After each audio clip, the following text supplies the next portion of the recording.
few weeks ago, I talked about what I think made Young Justice one of the greatest superhero shows ever. Now, I'm sitting here before you 12 years later to tell you why Young Justice is DC's animated masterpiece. But today, I've come to break down that entire reality. Not because I take back anything that I said in the video, no, don't get it mistaken. It's simply because when we talk about Young Justice, we have to talk about Season 1, Season 2, Season 3, and Season 4. And just like the show did in Season 3 and Season 4, everything that we built up, I now have to tear down completely.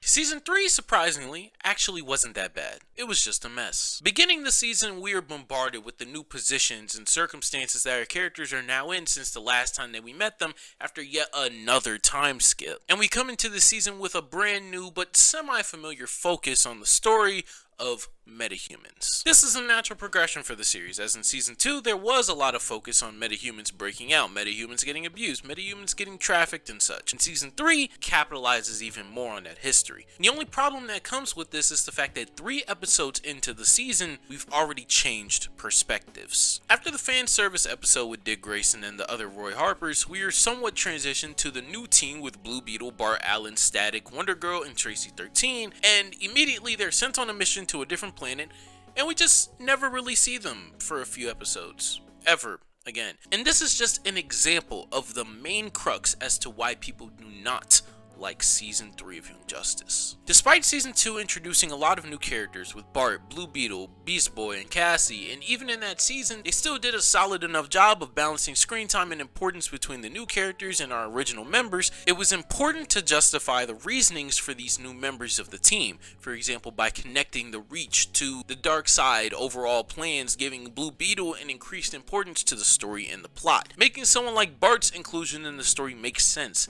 especially after the death of Wally. It gave the story another speedster, jokester who could help balance out the serious moments of the story, also developing time travel plot lines and what it means to be the next speedster in line after one of your own dies. And even someone like Eduardo, who was introduced in Season 2, could be developed even more by expanding on the metahuman storyline, especially with the trafficking plots that Season 3 clearly wants to focus on. But in Season 3, almost none of these characters receive any screen time, let alone development. Now you might be asking, why don't these characters get any screen time in the immediate season after they're introduced? Well, little Johnny, I'm glad that you asked. This is because the show decided to introduce 5 new characters right to the forefront of the series. Now this actually isn't the worst idea in the world because the actual stories for these characters aren't that bad in Geoforce, Halo, Forager, Black Lightning, and Beast Boy. Problem comes with the presentation that the show does this. Halfway through Season 3 we're introduced to Beast Boy after not seeing him for a minute and after he basically quits being a movie star. As a result of the publicity of the metahuman scandals, the Justice League being banned essentially to be seen in public and being a movie star, Beast Boy uses his newfound fame to create a new team called the Outsiders and splits our already existing cast and 2 existing teams even further. And no, I'm not gonna get into whether the Outsiders' whole social media push is cringe or not, because it is. Because what matters even more than this is now how disjointed the story is because of this divide in the cast. As I mentioned before, there were a few special provisions that put the team and the story into the place to where there now had to be 2 separate teams. One in the forefront and one kind of underground or in the background. Because of the public knowing someone like Superboy's face and the increased popularity that someone like Aqualad got after joining the Justice League, the team as a result that we see at the end of Season 2 is now also more public, with characters like Bart Allen, Jaime Reyes, and Tim Drake Robin being on that team, and as a result now they have to take a step back or choose to be in the limelight full time. But a few episodes into Season 3, with the introduction of those new characters I was talking about with Geoforce and Halo, Dick Grayson comes out of hiding to create his own covert ops team with the help of Artemis, to help and develop the new cast of characters separate from the eyes looking at the actual team. If all of this is confusing, It's because it fucking is. Young Justice Season 3 bombards us with new characters, new plot developments, and new attributes to the story that is ever evolving. Normally this would be a good thing when you think about it, but when you consider the fact that this story is changing the variables that it has already existed at for 3 seasons now, like, I don't know, changing the main cast that already had existing interpersonal relationships and connections that have been somewhat developed over the course of years now, and already using the plot device of how is everyone feeling after Wally West's death, aside from anyone not named Beast Boy or Artemis. That is when your show becomes a shit show. When they have all of that on the table and decide to still turn left. The actual stories that this season tells aren't even bad. A former prince who is lost because of the publicity that metahumans have now gotten, and his little sister's abduction by metahuman traffickers.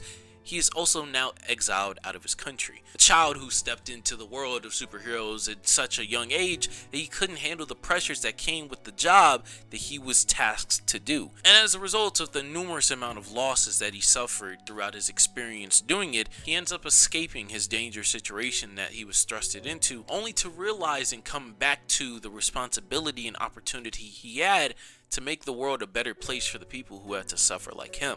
A man in Black Lightning who has been manipulated and lied to over the course of years and breaks down as a result of his own powers being uncontrollable to the point where he is being manipulated into killing an entire child. Over the season, he struggles to get a grip of his own mental state, superhero status, and unfold the mysteries surrounding the world around him. All of these stories within a vacuum, or even all put together in the same series, makes sense and are beautiful stories to tell if you have the time and the resources to do it right. That of which Young Justice has neither. Young Justice is a series that had come back from a hiatus of 6 years, featuring some of the most profound and memorable characters in DC animated history. And although it's still an enjoyable watch, its flaws are noticeable, its scars are outstanding, its pacing is horrible, and its focus is still misplaced all the way until the end of the season. But still, by the end of the season, there's more to go. There's more plot, there's more character development to be had, there's more scenes to be written, and who knows, maybe our heroes that we've spent almost a decade at this point loving and watching grow can become something bigger than what happened in this series. Oh, how fucking wrong I was. If you thought Season 3 was a clusterfuck of mismanagement of time, resources, character, and plot progression, then Season 4 is what happens when you take a shit. Your dog eats it, he shits it out. The bird that you have eats it, he shits it out. And then they put it on your plate for dinner. Because from episode 1, this shit is a heaping pile of garbage that is almost as irredeemable as Season 7 of Game of Thrones. Okay, I gassed it up. Season 4 actually starts off on a very good foot. From the first arc of the series, we're following characters that we've actually seen for more than 2 episodes. We watch as this fan favorite couple in Miss Martian and Superboy head to Miss Martian's homeworld to get married, giving us a natural conclusion to watching these two develop a relationship over 4 seasons into a healthy couple of 2 strong individuals. They're also accompanied by Beast Boy, who since his very introduction has basically served as Miss Martian's little brother. So early on, we can see that this season is committed to returning us back to our roots and remembering the connections that these characters have forged over the seasons previous. And even while on this trip to Mars, there is intergalactic politics, mysteries, and crimes that need solving that occupy our heroes as they are preparing for the last stretch in their character arcs. The first few episodes of the season do an amazing job of showcasing this new world and truly flushing out any questions about Miss Martian's heritage in their previous life to arriving on Earth. On this trip, a plethora of things happen that lead to the death of Superboy. Of course, this is heartbreaking as both Megan and Gar both mourn in the loss of their fiance and brother respectively. As a result, both Megan and Gar struggle to get back on their feet after this. Gar, even to this day, as Season 4 is still airing, still suffering through depression as a result of the guilt that he feels during this accident, in addition to the compounded death of Wally and his own failure as the leader of the Outsiders. This is how you start a season of a pre-established story with characters that we've seen grow and that we care about over the years. A traumatizing event that breaks not only the characters in the show, but also the viewers themselves, and gets them invested into the future of this story going forward without the crutch that we have in Superboy. But what you don't do after that is move those characters along and shift us to an entirely different arc, focusing on characters that we haven't seen nor care about since 2013. But of course, at this point in the story, that's exactly what Young Justice does. The next arc follows Zatanna as she is developing her own group of young mystics, and they end up doing something. Why aren't I getting specific? Because it doesn't matter. There are so many other character arcs, plot details, and events that need explanations and screen time that cutting to something like Zatanna and her fucking Mystic Force Power Rangers fucking around for a few episodes is literally disrespectful to the rest of the characters in this show. I'm not super into Young Justice right now. I'm still watching it weekly, and since the second arc of this series, we have gotten a somewhat conclusion, or at least a checkup into how Miss Martian is doing, and the same with Beast Boy. But the show is still bouncing around to characters that quite frankly don't matter. At the end of season 3, Brion turned anti-hero. Black Lightning is now the leader of the Justice League. Wally West still isn't confirmed to be alive or dead, or even just in the Speed Force. The ploy that Zatanna and Miss Martian pulled on Artemis in the previous season by essentially brainwashing her into believing that she was getting closure by talking to Wally in the afterlife still hasn't been mentioned since season 3. Not to mention the numerous of other characters that we haven't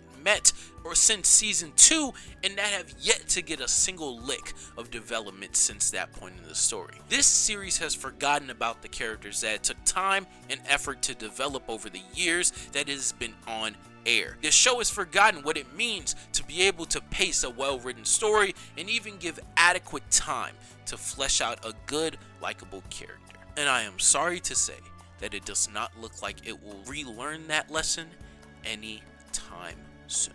If you still like Young Justice, I'm happy for you. If you always thought Young Justice was mid, I'm happy for you. If you are completely done with this series, these writers, and this production team breaking the characters and plots and arcs and moments that we loved and that we came to grow with over the years, I'm also happy for you. Because at the end of the day, I understand that art is subjective, and this is all just my opinion. I thank you for watching this far, and at the end of the day, if it smells like shit, if it looks like shit, if it's written like shit, it's probably Young Justice. Damn, and I didn't even mention Cyborg.